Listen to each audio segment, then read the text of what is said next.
Merci, Monsieur le Président. Après une lecture attentive du rapport rédigé par la rapporteure spéciale concernant le droit à l'éducation, il semble opportun de nuancer quelque peu les propos. Comme le souligne le rapport, l'accès à l'éducation de qualité relève du droit humain et par conséquent constitue un droit inaliénable dont chaque individu, non pas peut, mais doit bénéficier. En tant que tel, il est nécessaire de respecter et d'établir des processus gardant cette ligne directrice afin de ne pas déroger à ce droit fondamental.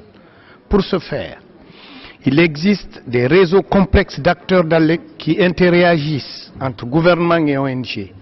Les collaborateurs ou acteurs dans ce type ont mené d'énormes progrès jusqu'à ce jour et tracent la voie à de nombreux autres en devenir. Dans ce contexte, Apprentissage sans frontières, notre ONG a fait de l'éducation et plus précisément de l'apprentissage tout au long de la vie son fer de lance, domaine dans lequel notre ONG a engrangé une large expertise au travers des années.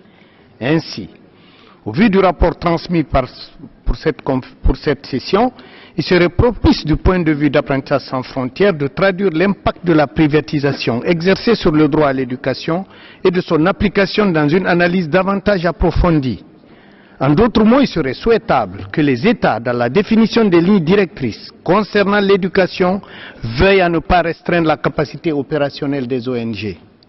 Au travers de ces quelques lignes, j'espère susciter l'intérêt de la rapporteuse à considérer cette approche qui a pour but d'examiner la privatisation de l'éducation par le biais des droits humains dans un autre cadre d'analyse. Je vous remercie.